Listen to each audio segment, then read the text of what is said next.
Alors, bonjour à ma présentation sur le maintien à domicile, défis et facteurs de réussite.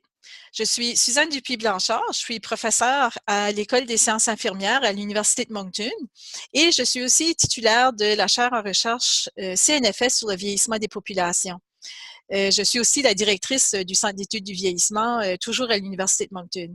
Ça me fait un plaisir, à la demande de la Fédération des aînés francophones du Canada, de vous faire cette présentation qui porte sur les travaux que j'ai menés et que je mène présentement dans le domaine du maintien à domicile.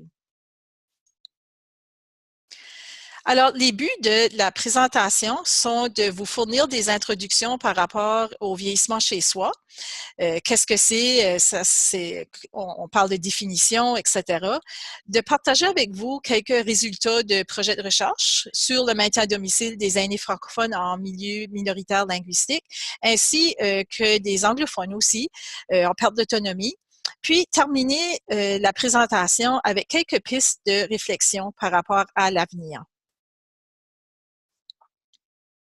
Alors, vieillir chez soi, ça signifie quoi? Ça peut vouloir dire différentes choses pour différentes personnes et au lieu d'aller avec une définition plutôt très scientifique, j'ai décidé de vous présenter deux petites définitions qui proviennent des participants aînés de nos projets de recherche. Alors, dans nos projets de recherche, les aînés souvent nous parlent que vieillir chez soi, c'est leur habileté de pouvoir demeurer dans leur maison, avec ou sans service ou sans aide.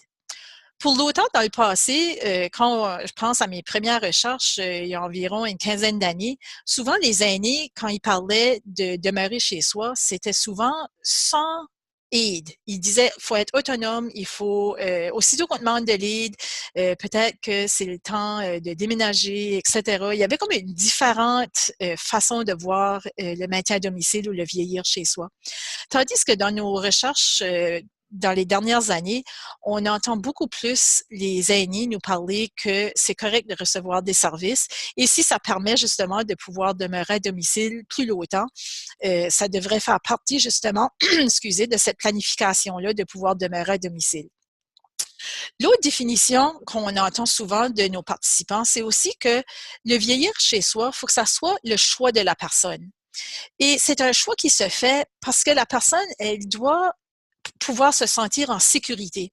Puis, elle doit avoir le contrôle de décider si elle veut rester chez soi ou déménager. Alors, on voit qu'il y a quand même des éléments assez importants quand on parle de vieillir chez soi. On parle de l'habilité de la personne, on parle que c'est le choix de la personne et que ça doit se faire en sécurité et que la personne demeure en contrôle de cette décision-là.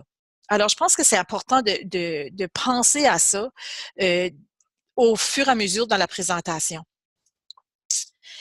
Le maintien à domicile, alors au Canada, souvent les gens sont surpris d'apprendre que 92 des personnes âgées de 65 ans et plus demeurent dans la communauté à l'extérieur d'institutions de soins. Alors, ça veut dire qu'on n'a que 8 d'aînés qui sont dans des foyers de soins ou qui sont hospitalisés dans des unités de soins de longue durée et que le reste, le 92 habitent dans la communauté de façon assez autonome pour pouvoir justement demeurer dans la communauté hors institution. Je vous présente des statistiques du Nouveau-Brunswick parce que c'est qu'est-ce que je connais le mieux. Je suis du Nouveau-Brunswick et pour nous, on entend souvent dans les médias nationaux, etc., que le Nouveau-Brunswick est justement la province qui a la plus grande proportion de personnes âgées au Canada. Et c'est justement ça le cas. Pour l'instant, on a presque une personne sur 5 qui est une personne âgée de 65 ans et plus. Et il y a présentement plus de personnes âgées qu'il y a de jeunes. Et ça, on peut le confirmer pas mal au niveau de statistiques là, à travers le Canada, mais au Nouveau-Brunswick, c'est vraiment notre réalité. On a aussi au Nouveau-Brunswick la moitié de notre population qui demeure en milieu rural.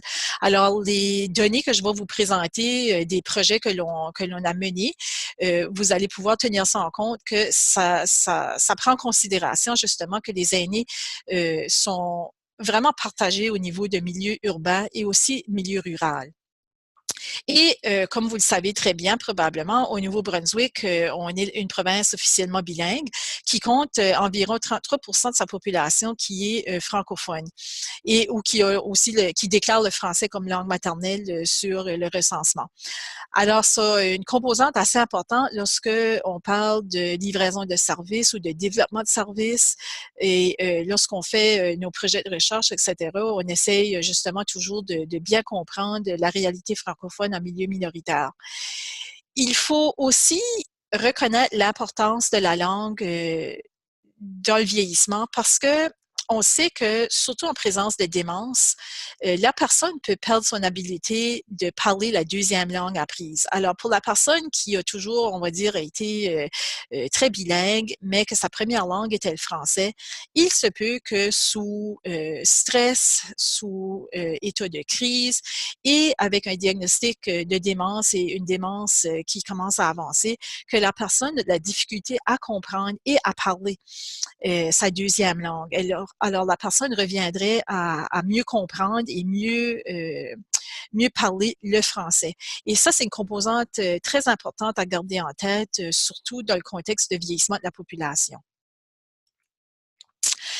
Alors, avec une chaire de recherche, j'ai le privilège justement de passer beaucoup de mon temps à faire de la recherche, un peu moins en enseignement, malgré que j'aime beaucoup l'enseignement, mais je suis choyée depuis les dernières années justement d'avoir un peu plus de temps à passer en recherche. Et mon programme de recherche, comme je vous ai expliqué, touche vraiment le maintien à domicile. Alors, toutes les différentes dimensions, les différentes facettes que peut représenter le maintien à domicile. Et souvent, j'ai essayé dans le passé d'expliquer ça, soit à mes étudiants, soit à des collègues un peu. Et j'en suis arrivée à présenter mon programme de recherche avec les différentes composantes comme un peu des morceaux de casse-tête. Parce que lorsqu'on commence un projet, on mise sur ces objectifs de ce projet-là sans trop réaliser qu'est-ce qui va être la suite. Et au fur et à mesure qu'on termine un projet qui nous donne une piste pour le prochain et qu'on continue comme ça, avec le temps, ces morceaux-là de projet ou de casse-tête commencent à nous permettre de dessiner un portrait global plus de la situation. Et c'est un peu ce que se passe avec nos projets de recherche ici à l'Université de Moncton sur le vieillissement. On a eu des projets justement qui regardent l'expérience des aînés pour le maintien à domicile dont je vais vous parler, des municipalités amies des aînés. On s'est arrêté pour vraiment comprendre c'est quoi le besoin spécifique des aînés pour le maintien à domicile. On a un projet dont je vais vous parler aussi, intitulé Foyer de soins sans mur, qui est pour le maintien à domicile. On a fait des projets auprès des agences communautaires pour regarder les ressources humaines, etc.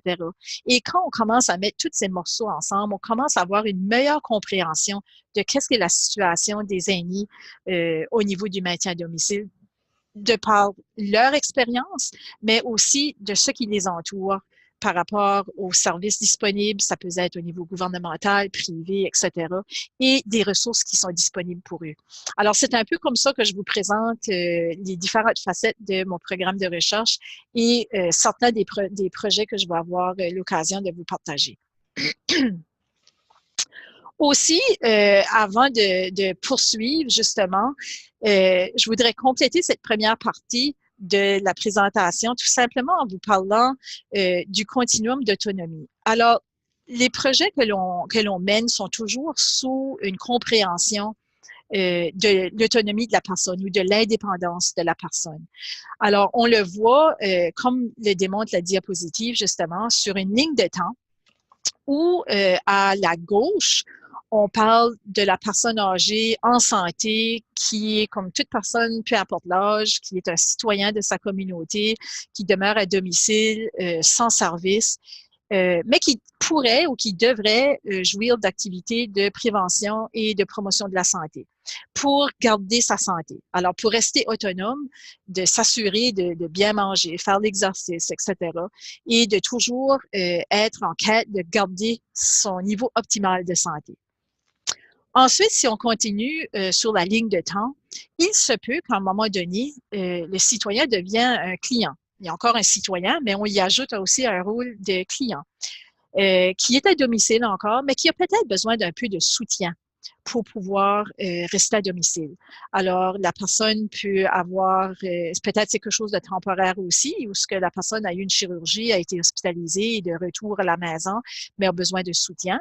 Et peut-être c'est quelque chose de plus permanent parce que la personne est en perte de mobilité ou il y a quelque chose qui se passe qui fait que il y a une perte d'autonomie légère à modérée et la personne a besoin de soutien. Et à la fin, plutôt du continuum, puis c'est pas, vous voyez qu'il y a deux flèches dans les bouts, c'est pas juste une direction, on peut retourner hein, sur ces états-là.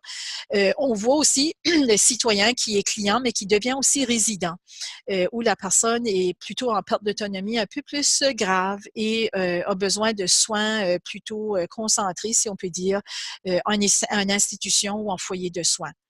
Et tout ça se passe dans un contexte sociopolitique, comme vous le savez très bien, où tout ça est influencé par possiblement des stratégies sur le vieillissement qui sont mises en place, des politiques gouvernementales où on a peut-être accès à du revenu en surplus, je sais pas, on a une stratégie présentement sur au niveau des maisons abordables, du logement abordable, des choses comme ça. Alors, tout ce continuum-là d'autonomie, justement, peut être influencé par des facteurs externes à la personne. Alors, comme je disais, au niveau de politique gouvernementale, etc., ça peut être des services qui sont nouvellement offerts dans votre communauté, puis on peut en bénéficier, justement. Ça peut être toutes sortes de choses, mais on voit que c'est un contexte très, très flou qui change continuellement. Et c'est dans ce contexte-là que nous, on mène nos projets de recherche. C'est toujours changeant. Au Nouveau-Brunswick, comme dans d'autres provinces, on a un cycle presque gouvernemental de 4 ans et on sait que ça change beaucoup les services qui sont disponibles et aussi au niveau des revenus des aînés, au niveau des pensions et ces choses-là. Alors, c'est un peu dans le contexte dans lequel je vais vous présenter dans la prochaine section les recherches qui ont été menées sur le maintien à domicile.